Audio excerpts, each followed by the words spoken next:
السلام علیکم ناظرین، آپ دیکھ رہے ہیں زی ایچ انٹرٹینمنٹ. میں ہوں ظہیر احمد. ناظرین، آج کچھ ڈرامہ کے حوالے سے بات کرتے ہیں. آج دیکھتے ہیں کہ کون سا ڈرامہ شروع میں اچھا لگا، کون سا ڈرامہ بعد میں بور ہو گیا. کس ڈرامے نے شروع میں کوئی اتنی زیادہ توجہ حاصل نہیں کی تھی لیکن بعد میں اس نے اب حاصل کرنا شروع کر دی ہے. اور گرین انٹرٹینمنٹ چینل اب جب کہ اس کے ڈراموں کو 13 قسطیں 12 قسطیں ہو چکی ہیں، یعنی کہ 2 مہینے ہو چکے ہیں، وہ کہاں پہ کھڑا ہوا ہے ان ڈراموں کے اعتبار سے میں بات کرتا ہوں. اور تھوڑا سا رضیہ کے حوالے سے بات کریں گے، پھر جھونک سرکار کے حوالے سے بھی بات کریں گے. لیکن شروع ہم کرتے ہیں جناب قابلی پلاؤ سے.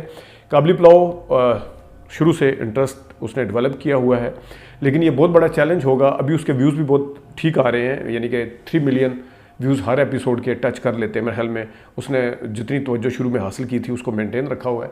اس کے ویوز میں سوشل میڈیا کے اوپر کمی، یوٹیوب کے اوپر کمی نہیں آئی ہے. لیکن اب چیلنج یہ ہے کہ جس وقت ساری چیزیں سیٹل ہو گئی ہیں، ابھی تک تو لوگوں کا انٹرسٹ تھا ان کی شادی باقاعدہ طور پہ کب ہوگی، شادی کے بعد باقاعدہ طور پہ وہ ازدواجی جو تعلقات ہیں اس کے اندر کب اس کو بدلے گے اور آپس میں انڈرسٹینڈنگ جو ہے وہ سارا کچھ ہو چکا ہے.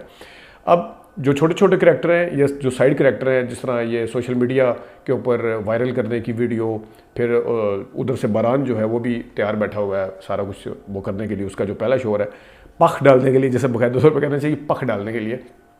تو یہ ایک بڑا چیلنج ہوتا ہے کہ آپ چیزوں کو کیسے فٹ ان کرتے ہیں. اس کے اندر ایسا نہ لگے کہ جس طرح ببل کو کھینچا جا رہا ہے، زبردستی کی بھرتی کی چیزیں کی جا رہی ہیں. انٹرسٹ کو انٹیکٹ رکھنا، پبلک انٹرسٹ کو جو دیکھتے ہیں اس کو انٹرسٹ کو قائم رکھنا وہ بہت زیادہ ضروری ہے. ابھی تک تو رکھا ہوا ہے، بیچ میں 1-2 ایپیسوڈ جو تھی وہ سلو تھی، لیکن بہرحال ابھی تک رکھا ہوا ہے. سبینہ فاروق اور احتشام تو ظاہر ہے وہ تو اپنا کام اچھا کر رہے ہیں. ان کے ساتھ ساتھ ثاقب سمیر صاحب نے جو داد سمیٹی ہے وہ بہت زبردست ہے. اور دیکھتے ہیں اب گرین انٹرٹینمنٹ کا اصل چیلنج اب شروع ہوا ہے. وہ بڑے ڈیفرنٹ طریقے سے آئے تھے، لیکن کیا وہ اب اپنے آپ کو ان ڈراموں کی طرح لے کے چلیں گے جو لمبی قسطیں لمبے نہ ختم ہونے والے سلسلے شروع کرتے ہیں، یا ڈرامے کے انٹرسٹ کو برقرار رکھتے ہوئے ان کی اینڈنگ کریں گے. یہ قابلی پلاؤ کے ساتھ ساتھ باقی ڈراموں کے ساتھ بھی ہے. دوسرا ڈرامہ نوروز کے اوپر بھی یہی چیزیں ہوتی ہیں کہ اس کے اندر بھی کریکٹر جو ہے وہ نئے سے نئے آتے جا رہے ہیں.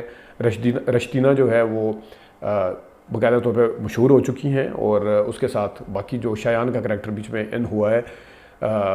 شایان کی جو ایپیسوڈ تھی اس کے انٹروڈکشن کے حوالے سے دیکھا جائے تو زیادہ لمبا کر دیا تھا، اس کو بہت زیادہ لمبا کر دیا تھا. اور وہ چھوٹی بھی ہو سکتی تھی، اسی قسط میں باقی سٹوری بھی شامل ہو سکتی تھی، لیکن شاید ٹارگٹ یہی تھا کہ اس قسط میں ہم نے یہی کچھ کرنا ہے بس، تاکہ ایک اور قسط کو ہم لپیٹنے کا ورڈ پتہ نہیں مجھے یوز کرنا چاہیے ابھی، کیونکہ ابھی ڈرامے کا انٹرسٹ برقرار ہے. لپیٹنے کا کام ہم اس ٹائم شروع کروائیں گے جب ڈرامہ جو ہے باقاعدہ طور پہ کوئی نہ کوئی ڈرامہ بور ہونا شروع ہو جائے گا. تو نوروز کے اندر انٹیکٹ ہے سب. جو سلطان خان ہے ان کو مار دیا گیا ہے. اس لڑکے نے بھی اچھے تھا، اگر یہ سلطان خان اچھا وہ تھے، ان کی لوکیشنز، ان کے گھر کا وہ سارا کچھ اچھا تھا، شوٹ بھی اچھا کیا. جو منظر سے بھائی ہیں وہ دوبارہ سے اس کی تلاش میں نکلیں گے، یہ بھی دیکھنے والے کے لیے ایک انٹرسٹنگ ہوگا. باقی چیزیں اپنی جگہ پہ، وہ کس طرح گروم کر رہی ہے، کس طرح آگے جاتی ہے، کس طریقے سے اس کہانی کو بناتی ہے، جس طرح وہ قبضہ چھڑاتی ہے قبضہ گروپ سے جا کے، وہ سارا کچھ اپنی جگہ پہ. لیکن دیکھتے ہیں کہ اس کے انٹرسٹ کو برقرار رکھنے کے لیے اب ڈیسائسو موومنٹ ہے ڈرامے کے جو چل رہے ہیں گرین پہ، کیونکہ ایک ساتھ سے شروع ہوئے تھے. تو اس کو کس طرح کھینچتے ہیں، کس طرح اس کی دلچسپی کو برقرار رکھتے ہیں، اور کس جگہ پہ جا کے اس کو وائنڈ اپ کیا جاتا ہے، یہ دیکھنے سے تعلق رکھے گا. ایک اور ڈرامہ میں بعد میں آپ کو بتاتا ہوں جو ڈرامہ میں نے دیکھنا شروع کیا تھا، لیکن میں نے پھر پتہ نہیں انٹرسٹ لینا کم کر دیا اس کا. وہ 2 ڈرامے ایسے ہیں. لیکن ایک اور ڈرامہ جس کے اوپر میں تھوڑی سی بات کروں گا، بلکہ اچھی بات کروں گا زیادہ، وہ ہے تمہارے حسن کے نام. تمہارے حسن کے نام اپنی پروڈکشن کے حساب سے، پلاٹ کے حساب سے، اداکاری کے حساب سے شروع سے اچھا تھا، لیکن سلو تھا. مطلب اس کے اندر کوئی کمی کوتاہی، کوئی اوور ایکٹنگ، کوئی اس طرح کی چیز نظر نہیں آتی تھی، لیکن سلو تھا. دیکھنے والے کہتے تھے کہ یار سٹوری کب پکڑے گی. جب سکندر غائب ہوا، عمران عباس جب صبا قمر کا رشتہ لے کے آ جاتے ہیں، اس ٹائم سے سٹوری اپنی پیک پہ پہنچی. صبا قمر کا وہ والا ایپیسوڈ میں نے لاسٹ ٹائم بتایا تھا، زبردست تھا. ان کی ایکٹنگ کے اوپر ڈپینڈ کر رہا تھا، اور انہوں نے شاندار اداکاری کی. پھر ان کی جو دوست ہے وہ بھی، اور پھر جو عاطف کا کردار ادا کر رہے ہیں انہوں نے بھی، اب جب شادی ہو چکی ہے تو اب اس کا انٹرسٹ اس کی سٹوری کے حساب سے دیکھا جائے اپنے پیک پہ ہے. اس کی جو میکنگ ہے وہ بڑے میچور انداز میں کی گئی ہے تمہارے حسن کے نام کی.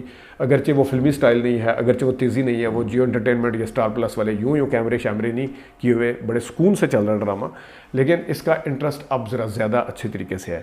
میں اس ڈرامے کو مارجن اس دیتا ہوں کہ جو شروع میں سلو ہو بعد میں پک پکڑے، لیکن اس ڈرامے کو مارجن میں کبھی نہیں دیتا جو شروع میں بہت انٹرسٹ ہو آگے جا کے اپنا انٹرسٹ لوز کر دے۔ اس طرح کے ایک ڈائریکٹر، فلم ڈائریکٹر بھی ہیں، وہ کبھی اس کے اوپر ویڈیو بناؤں گا، کہ جو پہلے ہاف تو بہت اچھے بناتے ہیں، دوسرے ہاف میں جا کے بالکل ٹھوس جیسے ختم۔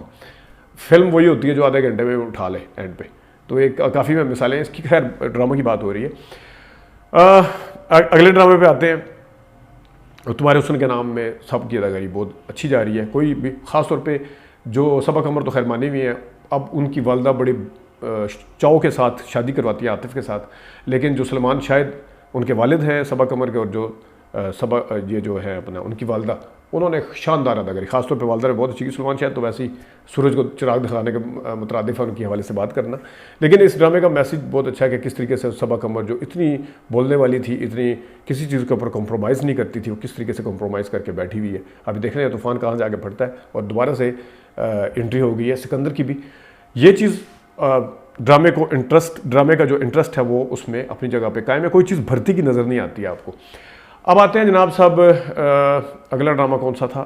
جیون نگر کی تھوڑی سی بات کر لیں۔ جیون نگر وہ ڈرامہ ہے جس کا تھوڑا سا اس کو مجھے دیکھنا پڑتا ہے زبردستی، انٹرسٹ ہے، لیکن اگر میں اپنے گھر کی فیملی کے ممبرز کو بھی میں عام پبلک کا نمائندہ بناؤں تو ان کو کسی کو انٹرسٹ نہیں ہے ویسے اس ڈرامے میں، بائی دا وے۔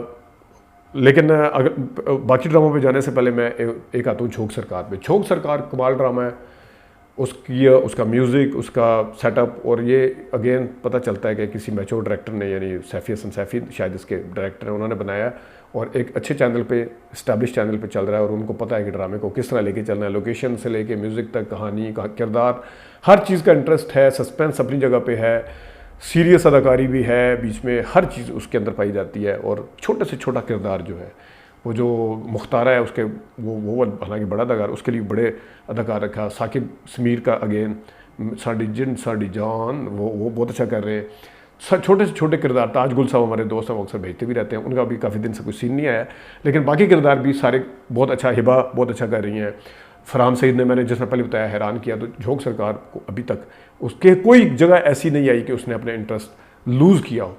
اب میں آتا ہوں جناب صاحب دو ایسے ڈراموں کی طرف جن کو میں نے بڑے شوق سے دیکھنا شروع کیا تھا، لیکن آپ نے دیکھا بھی ہوگا، میں نے شروع میں ان کے ریویو دیے، لیکن انہوں نے اپنا انٹرسٹ برقرار نہیں رکھا۔ ایک شناس تھا، مجھے کوئی شروع میں ٹھیک ہے میں نے دیکھا اس کو، بیچ میں جا کے مجھے عجیب سا لگنا شروع ہو گیا، اور اس کے ساتھ ساتھ دوسرا ڈرامہ ہے 22 قدم۔ 22 قدم میں نے بڑے شوق سے دیکھنا شروع کیا تھا، لیکن جب دیکھا کہ حریم فاروق جو ہے وہ بس گھومتی پھر رہی ہیں، اور بس میچ کی پریکٹس چل رہی ہے گراؤنڈ کے اندر، وہ کوئی کام نہیں کرنے کا، وہاج کا اس کے ساتھ چل رہا ہے، اس کا دوست کے ساتھ مسئلہ چل رہا ہے، اس کے ساتھ ٹسل چل رہی ہے، وہ بس وہ یوں کر کے بیٹنگ کرنے کے لیے وہ ایکٹنگ کر رہے ہیں، وہ اس ڈرامے کو باقاعدہ طور پہ میں نے 22 قدم کو دیکھنا چھوڑ دیا ہے۔ یہ چیزیں دیکھنی چاہیے کہ اتنا زیادہ آپ کتنا کھینچ سکتے ہیں، آپ اگر کھینچیں تو بندے کو اس کے اندر لاجک نظر آنی چاہیے، آپ زبردستی کے کتنی دفعہ ریپیٹیشن کر لیں گے، کتنے سین دکھا لیں گے، کتنے کرکٹ کے میچ کھلوا لیں گے، کتنے شالیمار گراؤنڈ میں جا کے، جو بھی گراؤنڈ ہے مارگلہ روڈ پہ، وہاں پہ جا کے شوٹ کر لیں گے۔ تو یہ میرے خیال میں اس کا دیکھنا چاہیے تھا۔ دوسرا یہ تھا شناس کا، میں نے جس طرح آپ کو بتایا، ایڈیٹ جندو، میری بڑی معذرت ہے، جندو کہاں پہ کھڑا میں نہیں دیکھ سکا، یہ بڑی معذرت ہے، لیکن ایڈیٹ کے حوالے سے بعد میں بات کریں گے۔ رضیہ جو ہے اس کی پہلی 2 قسطیں انٹرسٹنگ ہیں، اچھا ٹاپک ہے، لیدر طریقے سے ہے، ڈرامے والی سٹائل سے نہیں ہے، اور خاص طور پہ ماہرہ کی جو پریزنٹیشن ہے وہ ڈیفرنٹ ہے، انہوں نے اپنی پرسنالٹی کا جو بیریئر تھا اس کو توڑنے کی بھی کوشش کی ہے، کسی حد تک اس میں کامیاب بھی ہوئی ہیں، اور اس کو بڑے جاندار طریقے سے انہوں نے پرفارم کرنے کی کوشش کی ہے، جو کہ ان کے لیے چیلنج تھا۔ جب بھی کوئی اداکار اپنے بیریئر کو توڑتا ہے تو اس کے لیے چیلنج ہوتا ہے کہ یا تو وہ اوور ایکٹنگ نظر آتی ہے، یا اس کے اندر فٹ ہوتا ہوا نظر آتا ہے، تو یہ چیلنج ہوتا ہے۔ یہ تو اپنے یہ بالکل اس طرح نانا پاٹیکر سے ویلکم کروائی تھی کسی نے، تو ان کی پرسنالٹی کا جو سٹائل ہے جو ان کا وہ اور طرح کا ہے، تو یہ بالکل اسی طرح ہی ہے۔ اور بھی میں کافی ساری مثالیں دے سکتا ہوں، لیکن بہرحال رضیہ جو ہے وہ ابھی دیکھتے ہیں آگے جا کے کہاں پہ کھڑی ہوتی ہے۔ یہ کچھ ڈرامہ کے ریویو تھے، اپنا خیال رکھیے گا، ابھی تک کے لیے اتنی اجازت دیجیے، اللہ حافظ۔